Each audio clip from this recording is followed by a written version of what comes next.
in I that would, moment? I would say so. Yeah, there was a lot of. Has he shown you his Willy Wonka yet? Oh Yeah, it's no. inappropriate. Have you spoken to each other since? Yeah, so obviously we're both in relationships. Nothing like that would ever happen. But I've seen him at a few events. Hi babes, it's me, Tia Kofi, and this is Attitude Tea Time, brought to you in association with Taimi, where we'll be spilling the tea with the top 3 of RuPaul's Drag Race UK Season 3. And right now, I'm joined by Vaday. You look gorgeous. You do as well. I like what you're wearing. What have you got leopard print on? Oh yeah, just a little leopard print number. It's definitely not a dressing gown over a bodysuit because I'm cold. We should have worn our matching dresses.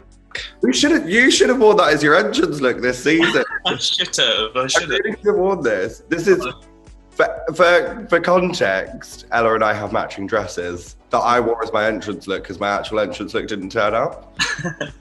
And I believe they were £7 on Wish. Yeah, something like that, yeah. I think.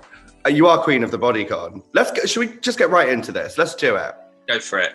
How's your day been first? Oh, I've had a hell of a day here. Oh my God. No, it's been good. It's been good. What good branding. I love that. How's your day been anyway? You all right? Yeah, I'm tired. that's my brand is exhausting.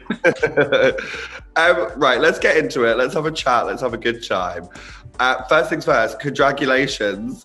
You're in the top 3 of RuPaul's Drag Race UK. Can't relate. How does it feel? Do you know what? It's mental. Like, going into this process, you obviously hope you're going to do well, and then cut to the last episode, you're like, oh my God, I'm in the top 3.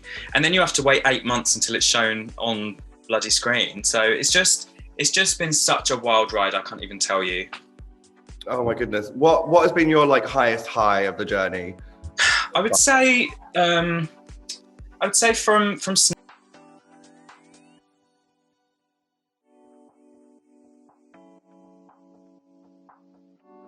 I really enjoyed it.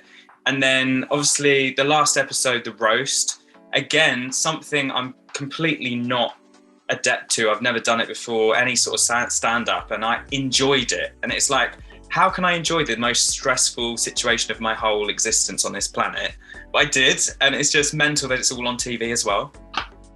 It is, and you've had a very odd journey, because I would say, as an audience member, you've had either people calling you hot or boring, which is very confusing as a contrast. How have you sort of dealt with that sort of thirsty gaze and then some of these sort of sassy comments from your fellow contestants? I find it really annoying, the whole boring thing, because people come in all shapes and sizes, and some people aren't comfortable in sort of big groups. Like I hate big groups of people. My sort of humor comes from working off of what other people say, and sarcastic, and I'm very dry. So it's been kind of a little bit annoying, and then the whole personality thing came into it, and I just felt it was a bit of a personal attack on someone that you don't even know necessarily. So it's been fine. And then the whole thirsty thing has been fine as well. I've never had so many compliments in my whole life. As a kid, as a teenager, until I started drag, I had no male attention, to be honest with you. So it's been just crazy. It's been mental. Absolutely. I mean, you're my sister's favourite. Truth story. We were having a whole chat. That's so cool. And it's surprising as well. Sorry, the audience that have joined my page since starting, it used to be loads of men, and now it's just loads of women as well. It's kind of balanced out since the show's been on. I find kind of wild too. I think it's your dad jokes that really, reel the ladies in. I think you're right. Very that. Now, you have been pretty iconic on the season as a whole. You have the most wins of the 3 finalists, and you've got 4 Maxi Challenge wins, which puts you in leagues with icons like Shea Coulee, Sharon Needles, Bimini. Don't know if you remember her. What's she doing? Where's she be? But you are on that level with them with that number of wins. That must be incredible. It's mental. When I won that 4th one, winning 3 was enough. I was like, great, I won 3 of Maxi Challenges. And then when I got the 4th, I was like, oh my God, how have I managed this? I didn't win any mini challenges, but meh. But it was just like mental when I came to the end of it, and I was like, I cannot believe how well I've done. I expected I'd do well, but not like as well as I did. Well, I mean, it's pretty impressive considering you were told that you weren't funny. You managed to win all the comedy challenges in the series. Yeah, I was told I've got no personality and I'm not funny. And then I won all the challenges that required a personality and being funny. I mean, that's your one single talent right there. Single talent. Yeah, Oh. I don't know.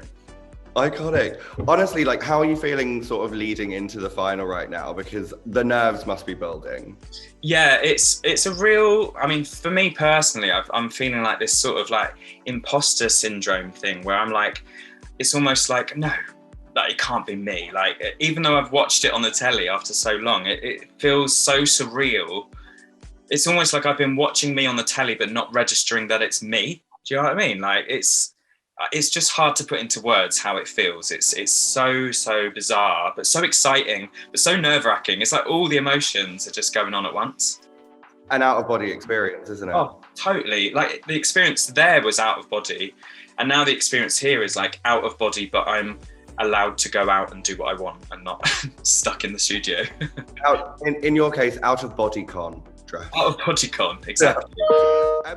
Right, so I've got to give a little backstory to this whole situation. So you've been doing drag for how long have you been doing it? Like 2 years? Since early 2019. So like, what's that, like 2.5 years, 2.5 years? Something like that. And I distinctly remember we met for the first time at the Two Brewers in Clapham. Yeah, so I came to do a quiz that you were doing with Something Wong, I think. Yeah, it was. And I believe we had a conversation about how you were like thinking of getting into drag and all of that kind of thing. Probably, I don't remember. We were probably both quite drunk. But yeah, that's when I first met you. Yeah, almost certainly. And we had that chat. So here's the ultimatum. If you win, I'm going to claim I'm your drag mother because I gave you advice. If you lose, you're dead to me. Fine, I'll take that. Solid deal. Solid deal. Oh, it's so exciting, especially with this top 3 as well. I mean, you've all been so gorgeous, so wonderful. And season 3 has really felt like it's been like a community and all very friendly. Have you sort of been in touch with all of the girls from across the season? Yeah, like honestly, it sounds really silly when we say, because I've seen everyone saying it, we're such a family. And I think what we went through in such an unusual time as well to get ready for Drag Race in the pandemic. I mean, I know you went through that as well, where you had that time off, but like we had to get everything together after a year of not really working in 2020 to then find things with no shops open. I think it really brought us together. And we stay in touch on our WhatsApp, and we meet up for dinners, and we end up at Brewers where I saw you last, I think. And no, it's just gorgeous. It's so nice for me to have like a group of drag queer friends that I can just hang around with, feel comfortable with. I've never really I've got best friends. I'm not a person that has lots of friends. That's just not me.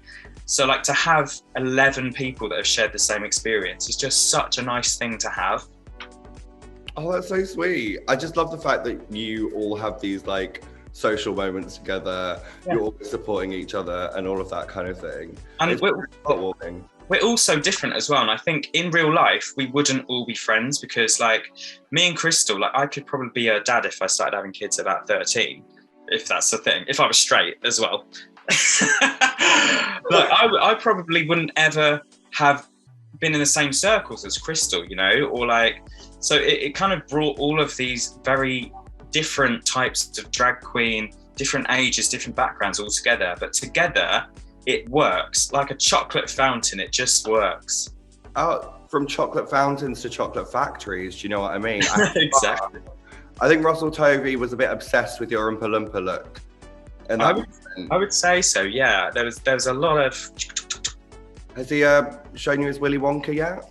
Oh, it's inappropriate. No. Have you spoken to each other since? Yeah, so obviously we're both in relationships. Nothing like that would ever happen. But I've seen him at a few events, and he's just been so lovely. And like he loved Drag Race so much, and it was so nice to have him. Like I love all of the art stuff that he does. Like I've got his book. I think it's called Art Talk. And I just think, you know, what he brings to the community is something that is just so amazing. Like, he does comedy, art, you know, straight plays in the West End and stuff like that. I think he's just a great person.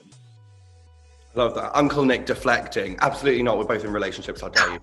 Yeah. Nice. It's all right to window shop though, innit? You know what I mean? Yeah, have a little peruse, have a brow. When you arrived in Drag Race, let's go back to day one when you walked into that workroom. Did you think you were going to make it to the top 3? You know, I'm one of them people that I don't create sort of like this fake, like, oh my God, I'm amazing, I'm going to get to the top. I was like, right, I don't know how this is going to go. Let's just go for it. So I had a feeling like I would do well. I didn't necessarily think I'd make it to the top because you just don't know how things are going to play out. Like things like Snatch Game and like a comedy challenge scared the living daylights out of me. If it was like a dancing, singing thing like that's something I'm used to, I was like, I'll be fine with that. And then also you don't know who you're up against until you get there. So I walked in, I was just like, let's just pretend everything's fine and we'll get as far as we can. You know what I mean? That was kind of my mentality. That's my mentality with everything. I don't build myself up too much because I've done far too many auditions where I've got to the finals and not got the job. There's no point pretending you've got it and start spending the money. That makes sense. Absolutely. Yeah. Well, you've made it to the top 3. Absolutely iconic run. Who knows what's going to happen? But I mean, you've got the most wins. Do you know what I mean? You must be sort of like just reaching for that crown. Just there. Right there. Yeah. It's so close. Yeah. It's been a crazy run and I absolutely loved it. At first, I wasn't sure if I liked it at all. Like the first couple of episodes, I was like, I don't know if I've made the right choice doing this because it was very full on. And then by the end of it, I was just loving it. My God, it's probably that lack of sleep, isn't it? Ella, oh God, I remember it well. Ella, I wish you the best of luck. I hope you have an absolutely gorgeous, gorgeous day. And I can't wait to find out who's going to snatch the crown and what happens in the finale of season 3. Thank you so much. It's so lovely to see you. Bye. Lovely to see you. I'll see you at the Brewers soon. Thank you for watching Attitude Tea Time, served to you in association with Taimi. Make sure you like, comment and subscribe and join us again after the final where we'll be chatting to the winner of RuPaul's Drag Race UK Series 3. Bye for now.